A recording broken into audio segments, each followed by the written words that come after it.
पाहिली परंतु मुखी नाही पडली, धडपड करून जवळी गेलो तोच हे असे घडले, किती सुंदर घर मी विणले होते क्षणात नाश पावले.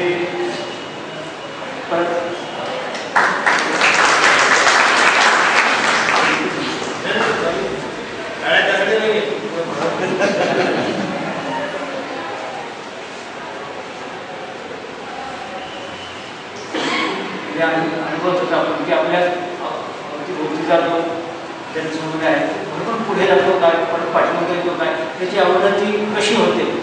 कारण तो त्याला त्याचे पाय जमिनीवर नसतात, जमिनीवर नसले की दुसरीकडे भरकटत जातो.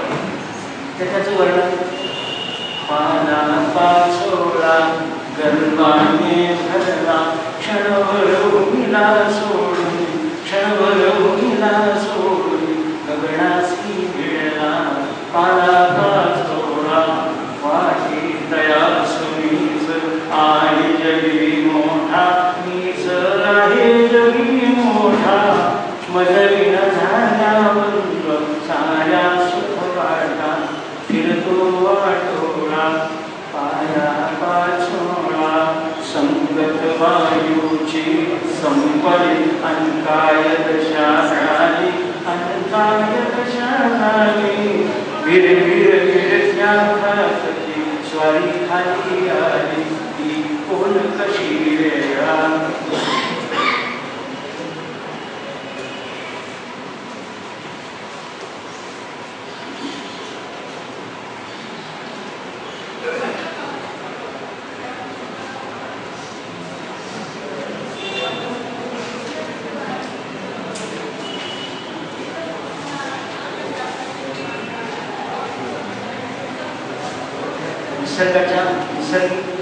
निसर्गाकडे पाहिजे तुम्हाला खूप असं भक्त येतं. त्यातलं काय भावलं ते वर्णन.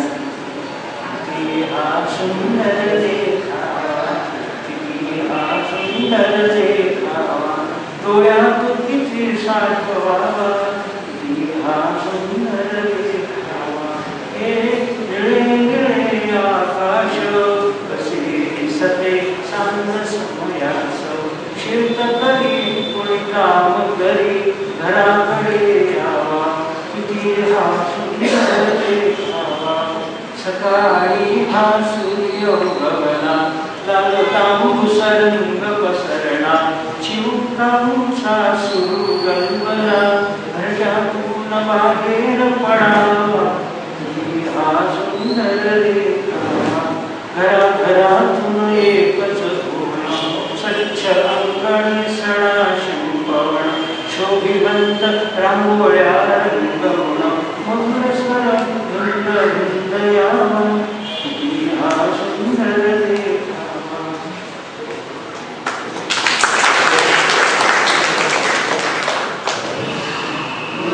मी माझ्या पाठीमागचा एक इतिहास बघितला आणि मला काय वाटलं, खूप मला सांगून गेले मागचा इतिहास. मी गजगजून गेलो, मी काय घडलं, मी असं काय झालं, मला पूर्ण आठवलं. मी आधी कसं वाटलं, काय वाटलं. क्षणभर मी मागे वळून पाहिले, क्षणभर मी मागे वळून पाहिले, नकळत नव चैतन्य अंगी संचरले. क्षणभर मी मागे वळून पाहिले, मग कळले मी किती दूर आलो, किती संकटे आली मजवर, मी कुठे किती कोसळलो. कुणी कसा दिला सहारा, कुणी कसा दिला सहारा, सारे स्मरणात चिराडिले. क्षणभर मी मागे वळून पाहिले, माझाच मगला लोभ वाटला, आले हसू गेल्यावर कोणी दूरवरत्या विषाद घटना आणि असू. मन आकाश हे आता स्वच्छ स्वच्छ से झाले. क्षणभर मी मागे वळून पाहिले, किती होतो शहाणा पण किती होतो मी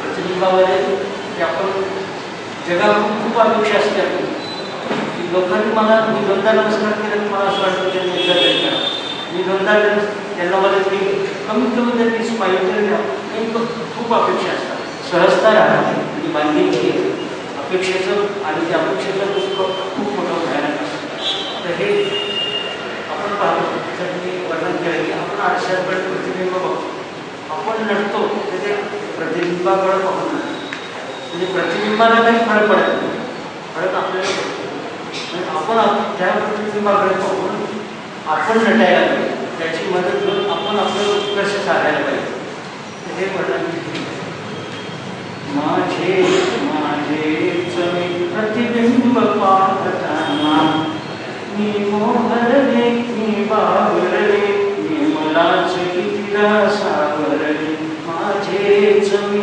प्रतिबिंब पाहताना मी मलाच हरवून गेले मी मलाच शोधत बसले मला नाही कळले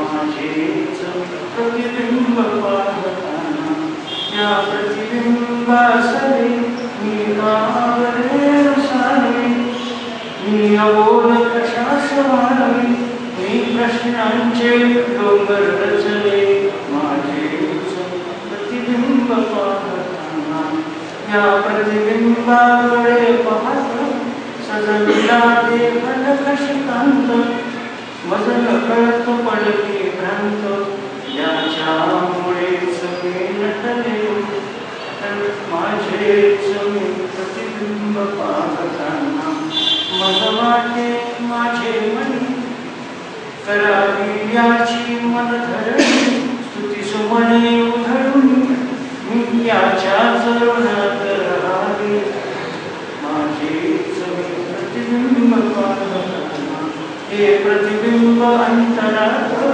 कळते जोर मनात क्लेश संपुनी होई महत्व हे कळते परिणावळते माझेच प्रतिबिंब पाहताना माझेच प्रतिबिंब पाहताना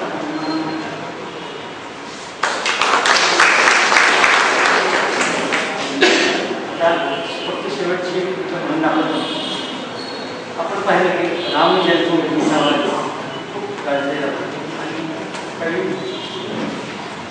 त्याच्यानंतर तो भाग मिटला आणि भाग मिटल्यानंतर पेपरमध्ये वर्तमानपत्रात बातम्या भरपूर आल्या हा म्हणतो माझी जागा तो म्हणतो माझी जागा आमची विशेष वगैरे वगैरे भरपूर झाले कोणी तसं इकडे जायला तयार तेव्हा माझ्या मनात विचार आला मातृभूमी काय म्हणत असते तिची काय अपेक्षा ती काय म्हणत असेल तिच्या काय वेदना आहे तिला असं म्हणताना आपण बघतो की आपल्या वडिलांसमोर त्यांची मुलं जर भांडत असतील वडिलांसमोर लहान मुली आपसात भांडत असतील तर वडिलांना काय वाटतं बरं भांडतातही कशात एकच कारणासाठी ते वर्णन मी केलं की मातृभूमी त्या आपल्या लेकरांना समजून सांगते मुलांनो नका भांडू आपसात मुलांनो नका भांडू आपसात प्रेम सलोखा ठेवा एकमेकात प्रेम सलोखा ठेवा एकमेकात मुलांनो नका भांडू आपसात इथेच जन्मला दुष्यंत शकुंतलेचा दिव्य पुत्र भरत अनुया सिंहाच्या जवळ आपला छोटा एक दोन तीन बसला त्याची लाज मोजत मुलांनो नका भांडू आपसात ते पहा गांधीजी झाली राष्ट्रपिता धन्य गावगाड्या शहर पुरे जागी गेली खडपडून सत्याचाच आग्रह धरला मिळाले स्वातंत्र्य क्षणात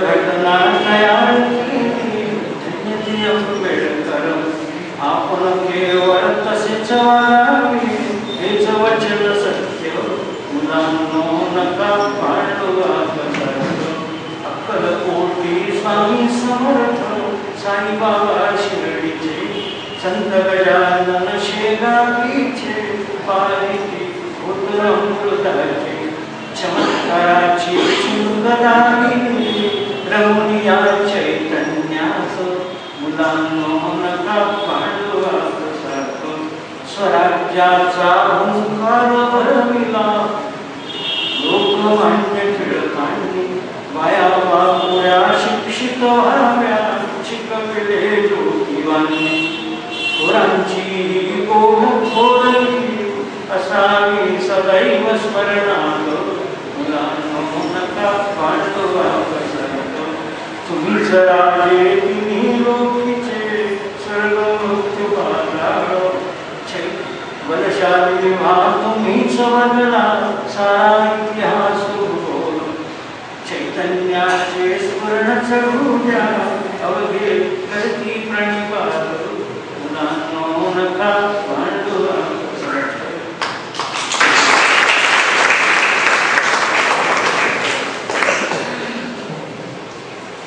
प्रकाशन सोहळ्याच्या निमित्ताने मी सर्वांचा ऋणी राहण्यापेक्षा ऋण व्यक्त करण्यापेक्षा ऋणी राहण्यातच मला खूप आनंद वाटेल कारण ते ऋण भेटल्या कारणाने पुन्हा अगदी पुन्हा असं तुमच्यासमोर उभा राहील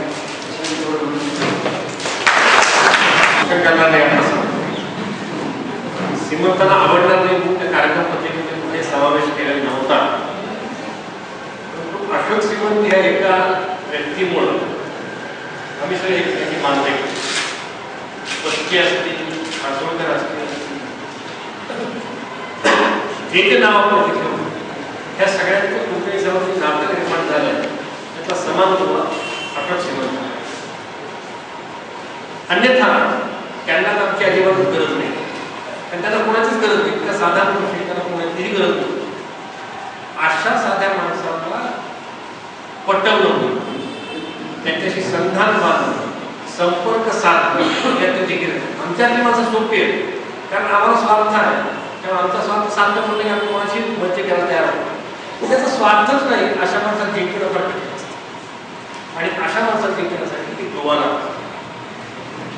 त्याला काहीच मिळवायचं नाही प्रसिद्धी नाव नको पैसा नको अशा माणसाशी संपर्क साधायचा असेल तर तितकी त्याची पुण्य येईल असं कोणत्या आपल्यासोबत असणं आवश्यक आहे. आणि अशोक श्रीमंत या सर्वांबरोबर आहेत म्हणून आदरणीय श्री कुलकर्णींशी आमचं नातं निर्माण होऊ शकलं.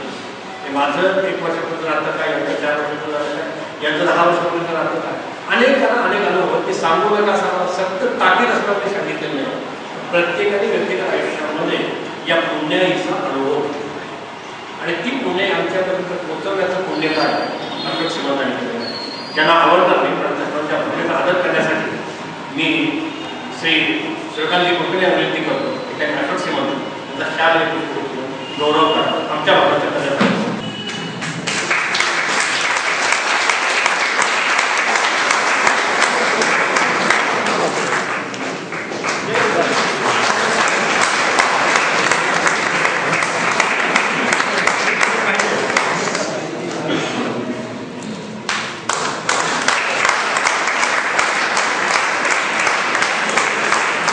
मानावं लागेल जे कुणाच्या मनात देखील आलं नाही. दोन्हीही निस्पृह माणसांचं कुलकर्णी साहेब तरी संसारिक आहे पण अशोक श्रीमंत ब्रह्मचारी आहे. तर दोघंही निस्पृह माणसांचं त्यांनी एकमेकांकडनं कौतुक करून घेतलं आणि मला सांगायला छान वाटतंय की अशोक श्रीमंतांना जर काही विचारलं तर ते म्हणतात मला असं वाटतं कुलकर्णी साहेबांना विचारा तुम्हाला काय म्हणायचं. कुलकर्णी साहेबांना म्हटलं तर ते म्हणतात की तुम्ही असं करा अशोक श्रीमंतांना विचारा त्यांना काय वाटतं. परंतु हे दोघं एकमेकांशी एवढे भांडत असतात. भांडण प्रेमाचं असतं याच्याबद्दल वादच नाही परंतु त्या दोघांमध्ये अत्यंत जवळीक अत्यंत प्रेम आहे. दोघांनाही एकमेकाला भेटल्याशिवाय अजिबात करमत नाही. त्यामुळे आदरणीय पी.एन. सरांचं खरंच मी या प्रसंगी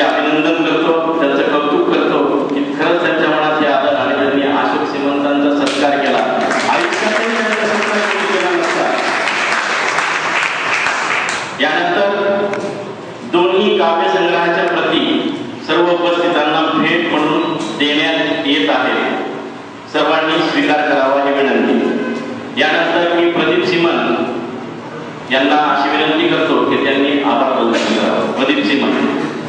त्याच्यामुळे बोलता येतं की नाही माहिती नाही, आणि आता आभार मानायचे म्हटल्यावर प्रश्न हा पडला मला की सगळे आपल्या घरातले लोक असताना आभार कोणाचे मानायचे?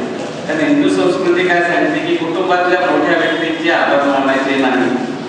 तरी माननीय देशपांडे साहेब वेळात वेळ काढून आल्या, वहिनी सुद्धा वेळात वेळ काढून आल्या, कुलकर्णी साहेब, तसंच मराठवाडा साहित्य परिषदेचे श्री आतकरे साहेब सकाळपासून बिझी असताना ते सुद्धा वेळेवर आले, आणि समोर जमलेला सर्व महाराष्ट्र बँकेचा कर्मचारी वर्ग, महाराष्ट्र बँकेचा कर्मचारी वर्ग आणि माझे मित्र आणि बंधू भगिनी या सगळ्यांनी वेळात वेळ काढून उपस्थित राहिले याबद्दल मी कुलकर्णी परिवारातर्फे व आमच्या मित्रांतर्फे सगळ्यांचे आभार मानतो। याच्यानंतर अल्पोपहाराची सोय केलेली आहे।